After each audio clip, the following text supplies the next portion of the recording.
Hello, and welcome to Kiss My Asparagus podcast. I'm Latasha, your host. And today I have a very special guest. I have Coach Robert Moore here with us. Coach Robert Moore's journey to health. Coaching started with a deeply personal why, witnessing his mother's battle with cancer and later with the birth of his son. Robert became determined to break the cycle of chronic illness that affects so many families. His mission? To build healthier generations by helping parents embrace a lifestyle that gives them the energy, resilience, and strength to be fully present for every milestone in their children's lives. Today, Robert draws from his personal journey and professional experience to help busy parents reclaim their health and build a foundation for long term wellness. Help me welcome Coach Robert Moore to the stage. Hello, Coach. Peace. How are you? I am excellent. Thank you for allowing me to be on your platform and share my message with your audience. I'm excited for your story. I did read up a little bit about you, but if you want to just give the audience a little more information about your background, that would be great. Absolutely. So, I am from St. Louis, Missouri, y'all. I am a normal dude, just like you, born on a standard American diet. I grew up eating like you did. So, everything I tell you comes from that place. I've been there. Grew up that way. So that's kind of where it all started. Growing up, I watched my mom battle with diabetes, have heart attacks in her 40s, and eventually succumb to cancer one day before her 63rd birthday. Oh, wow. Okay. And so all of those things have shaped and impacted the way that I kind of view health in general. And then my son was born almost a year later after her birth. And that was really the turning point for me where I said something has to absolutely change because I knew I was predisposed to a lot of health issues. My mom had cancer, my aunt died of cancer, my dad had high blood pressure, diabetes. So I knew that if I did not change, I was going to be in similar shoes like them and I wasn't going to get to see my grandkids. And that is powerful because I grew up without grandparents.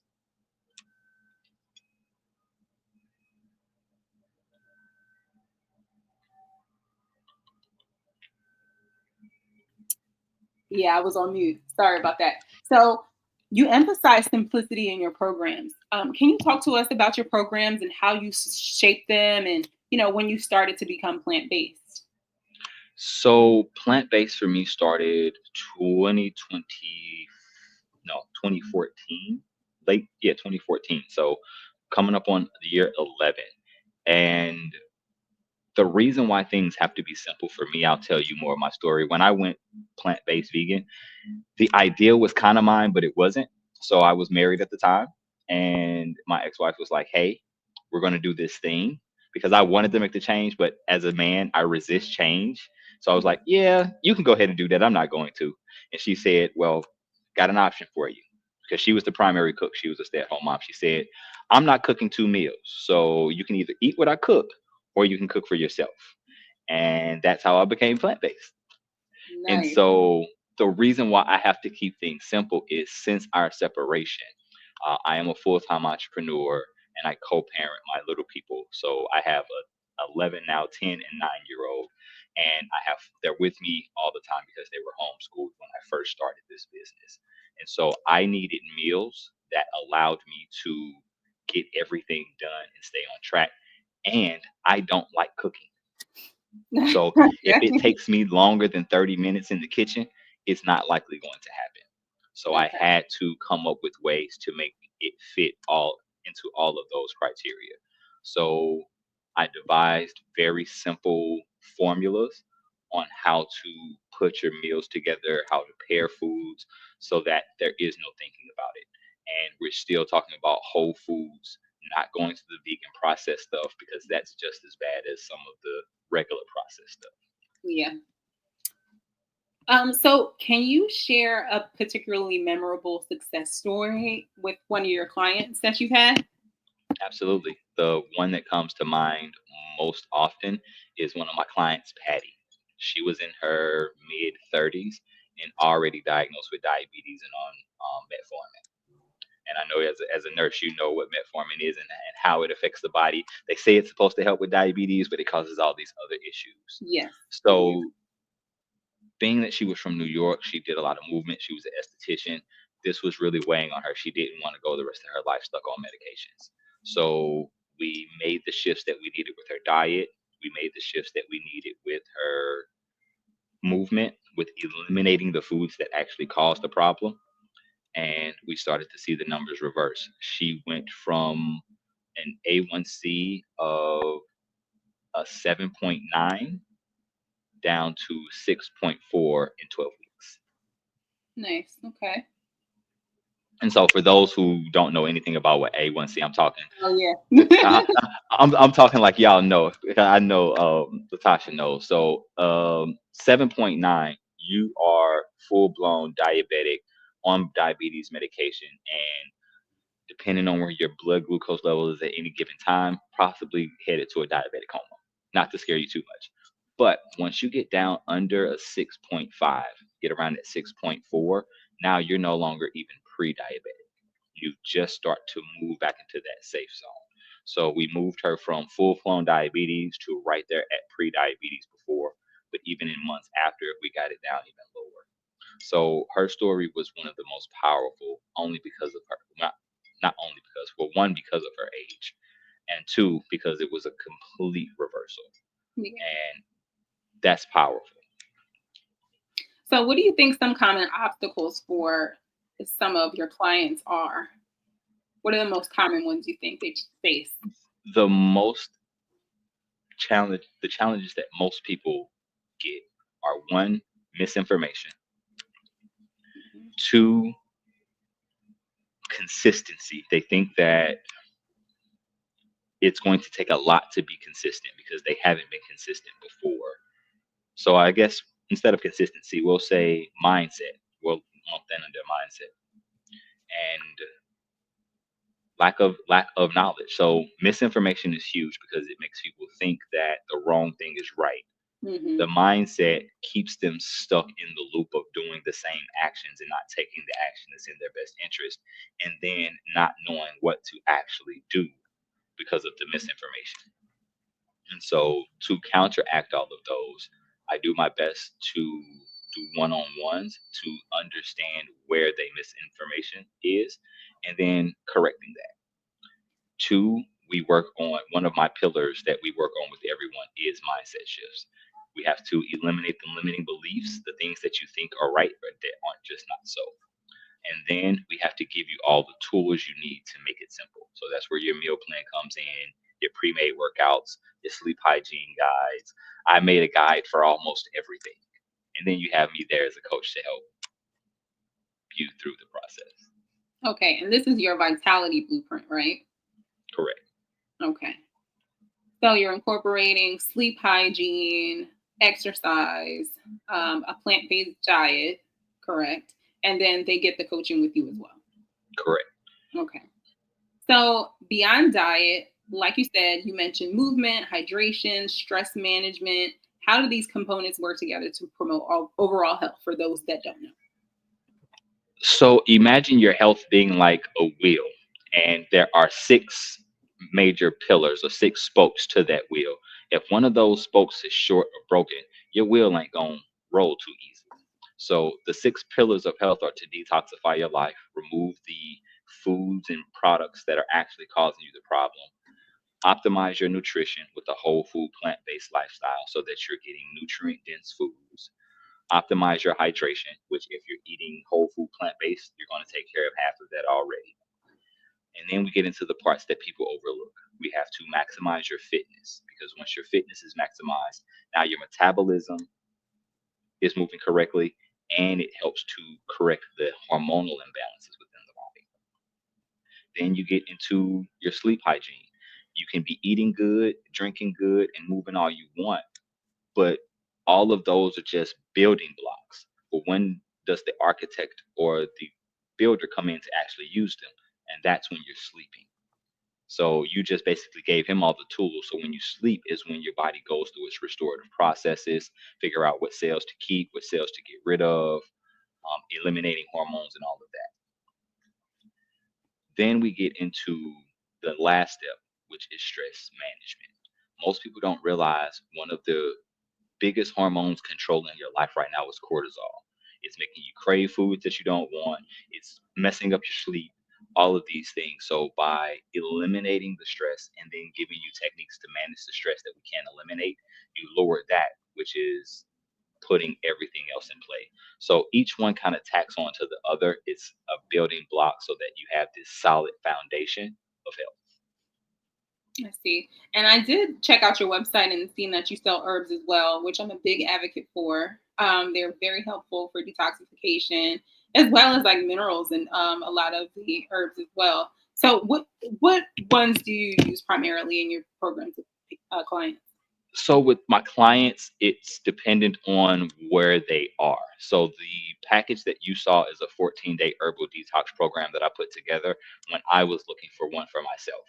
Because Okay. even though I do eat whole food plant based, I still detox at least twice a year Okay. because I do still eat processed foods. Like for this instance, we were at Philly Veg Fest. I Yes. definitely indulged in a lot of rich, um, high fat or high oil foods, things like that. So detoxing is imperative.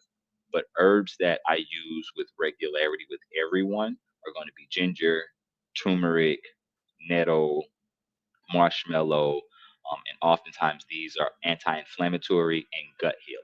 So those are the herbs that I rely on the most because I don't want to get too specific and tell people go get this herb or go get that herb if Yeah. it's going to have a counteraction with their medications that they're currently on.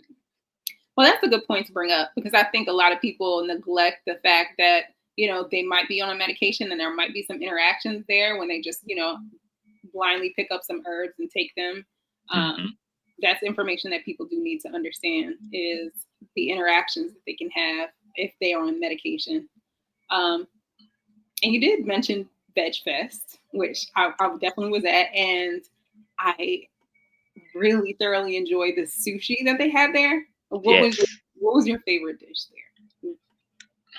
I had the fish and chips from Oh My God, and that was Oh, pretty good. And then I heard that the meatloaf that the family at the top had was really good too. I didn't meatloaf. try. I didn't get to have it. Yeah. So I make a meatloaf. I Okay. make a. It's a lentil loaf. Well, so we're not gonna call it meat. It's a lentil loaf, but it was their variation of that, and they because they had southern food, so it was meatloaf, mac and cheese, and all that. And I heard it was really good. I didn't try that one, but that the oh my god fish was over the top because they used artichokes for it. So for Oh, those nice. who yeah. Artichoke meatloaf. That is interesting. I've No, never no. heard of So the artichoke was for the oh my god fish, Oh, not the okay. meatloaf. I don't know Gotcha. what that one was made out I've always wanted to try like a banana blossom of. fish. Okay. I've heard that that's pretty good, but I've never tried it. I'm gonna try it. I actually do like to cook, so I like to try new recipes and stuff like that. But Dope. Well, anytime you try something out, just hit me up and I'll make sure that I come try it out too. all right, yeah. Philly Fest Fest was fun. Like I really enjoyed the speakers there, and I hate that I missed you. I think were you on first? I wasn't on first, but I went on at like 1:30. Okay, So yeah, yeah, it was early. No, it wasn't 1:30. It was 12:30. That's why. yeah. The weather kind of got me a little behind. That's all right. It's I'm glad that everyone still came out, even though it was a little rainy. hmm. Okay, so looking ahead, what are your goals for expanding your impact and helping more families lead healthier lives? Powerful question. Thank you. So I have a three-pronged approach to help more people. One, double down on what I'm doing on YouTube. Please don't hit me over the head. I know I'm supposed to be doing more, and I'm trying to get there.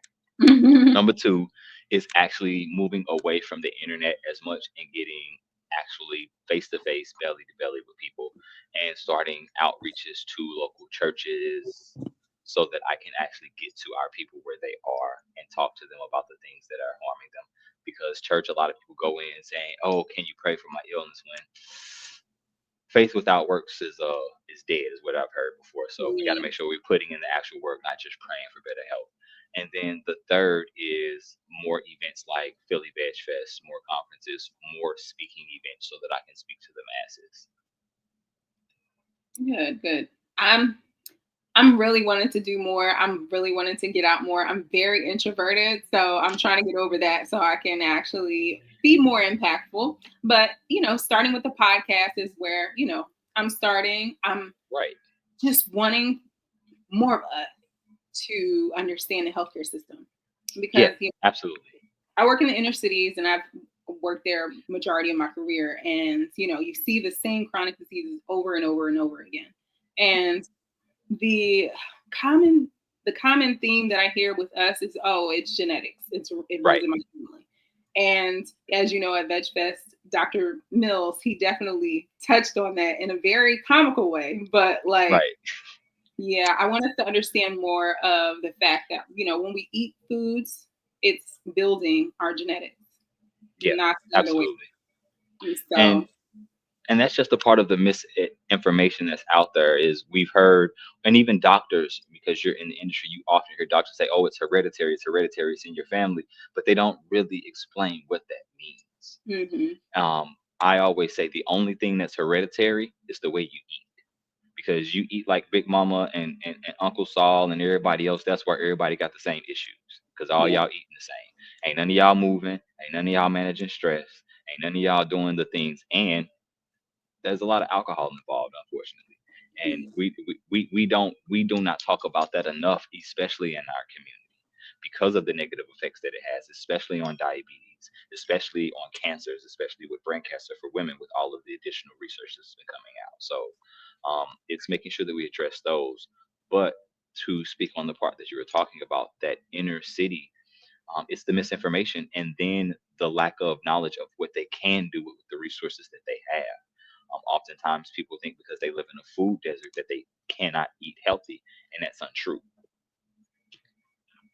Yeah, that is untrue. And people do have to start cooking more, unfortunately. One of the reasons I actually moved to Philadelphia is to find more community around this lifestyle. I did live in You've been in the Maryland. I feeling. mean, there were some, I was hard pressed to really find like minded individuals. And also, honestly, I've had a good time eating in Philly too. I found a lot of good vegan restaurants here that I didn't find in Maryland, honestly. Even in DC, I couldn't find, really good quality vegan restaurants.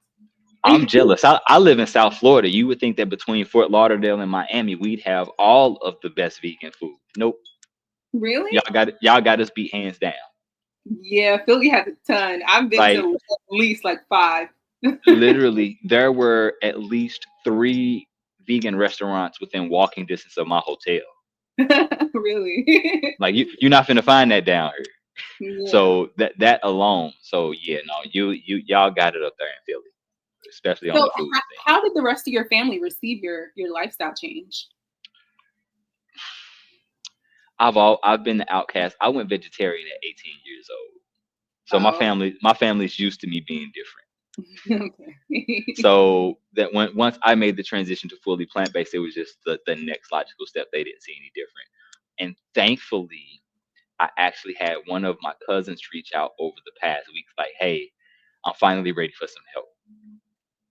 So that's powerful because I got into what I'm doing to save families. And I want to save my own more than anybody else's. But I know that with this lifestyle, it's not something that you can push on people. They have to be ready to receive it. Yeah, that's for sure. That's for sure.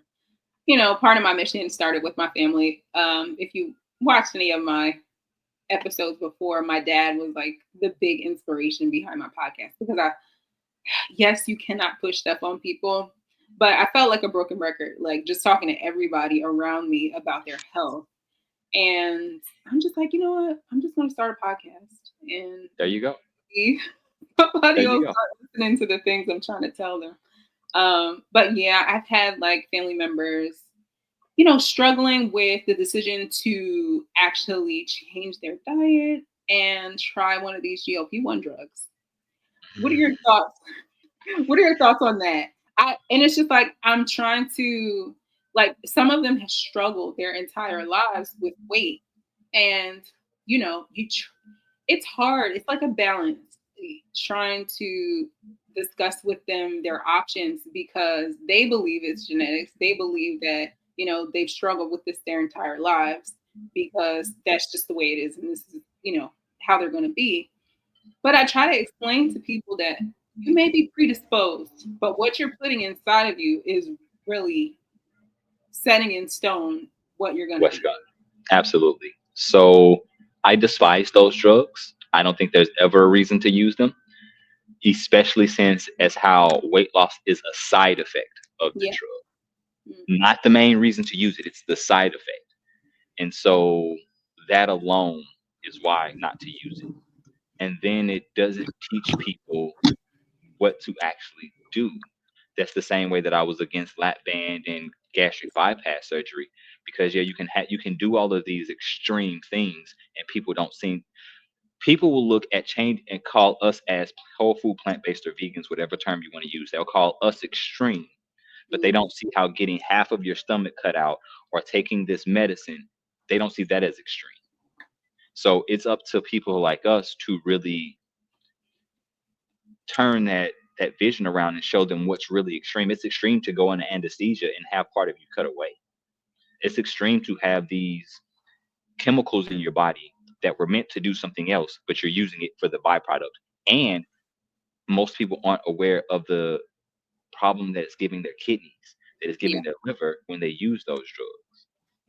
So I will never, ever, ever be okay with people taking those. I will always give them the six pillars of health because when you do these, it becomes a lifestyle and it's not something that you have to rely on. I spoke with a lady a few weeks ago who had fell into the trap of taking those drugs and she took them for 3 months. And as soon as she stopped taking them, she gained all the weight back. And Mhm. although the clinic that gave them to her said they were going to teach her how to maintain it, they never did. They didn't teach her 1 ounce about how to eat. They didn't teach her 1 ounce about fitness. Yeah. So Yeah. They don't teach they're you at all. shortcuts. They're Mhm. shortcuts. Mhm. And we live in a microwave society where everybody wants things quick, fast, and in a hurry. When you didn't get, and I'll be real, you didn't get fat overnight. You didn't get high blood pressure quickly. You didn't get diabetes quickly. It took years and years for those things to build up. So let's take a few months or even a year to get them under control. One analogy that I give people who have outlandish expectations, because originally I was focused on weight loss, and they would say, "Oh, I've been 100 pounds overweight for the last 10 years, but I want to lose 40 pounds in 3 months." Yeah. Wait, let's reframe that. What if we were able to get you to lose 1 pound a week for an entire year? That's 52 pounds. Mhm. You're right. How would you feel if you lost 52 pounds? Oh, I'd feel great.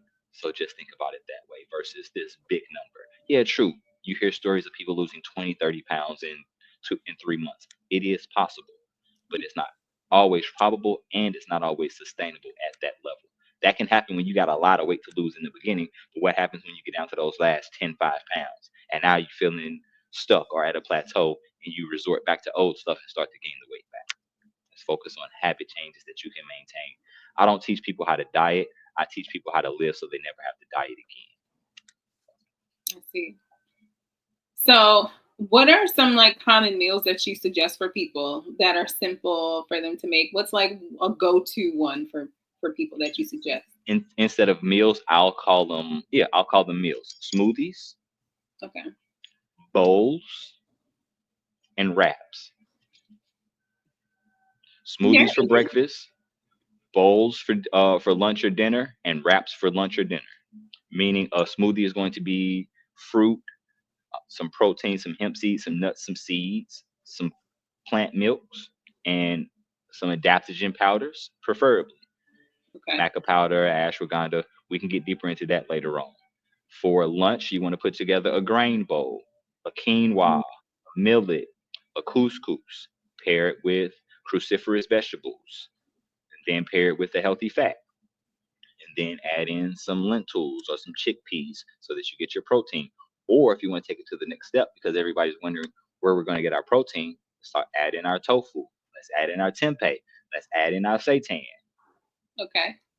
All of these things are going to get you all the protein that you ever need. And then for your wraps, same things. Get you some leafy greens so that you get your high water content. Get you some hummus so that you get your protein, and then throw in your favorite vegetables. Super simple. And every last one of those can be done in 30 minutes or less.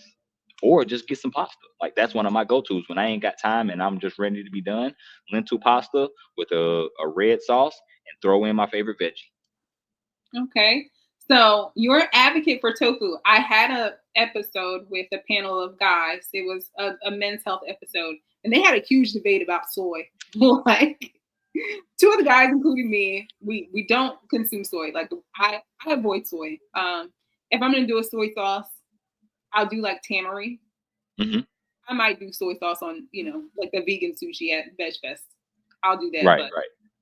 I don't consume soy for the most part. So you're an advocate for it. Tell me why. Absolutely. Well, let's talk about why people think that it's not good for them first before I tell you why. Okay. There was a lot of misinformation that came out in the 70s and 80s that is Okay. just that it's misinformation. The only people that I tell to avoid soy are people that are allergic to it. Okay. The only reason. Now, when consuming soy, it is very important that you focus on eating organic only because Yeah. soy is one of the products that is highly sprayed with glyphosate and all of these other chemicals and things. So, outside of that, there is no reason to not eat soy. A lot of the misinformation around soy is around its estrogenic properties. Yeah. Soy does not have estrogen. Soy has a chemical called phytoestrogen. And phytoestrogen, although it acts like estrogen, it's not. So phytoestrogen can actually be beneficial for people, especially women dealing with menopause, because it sits on the same neuroreceptor and it blocks actual estrogen from being absorbed, so that extra estrogen gets processed out. Okay. And in men, I've been eating soy since I was 18 years old. I don't have gynecomastia, and I know bodybuilders who eat soy on a regular and consistent basis. No Yeah, issues. that was the debate. One of the guys was a bodybuilder, and the other two guys were just like, "No, we don't do soy." As well as me. Like I've avoided soy for years because I did follow a couple of people that did teach me about the estrogenic properties, and one of the reasons I went plant based is because of hormonal imbalances for me. So I just totally avoided it altogether, and the fact that is one of the GMO crops. Right. So you also mentioned greens.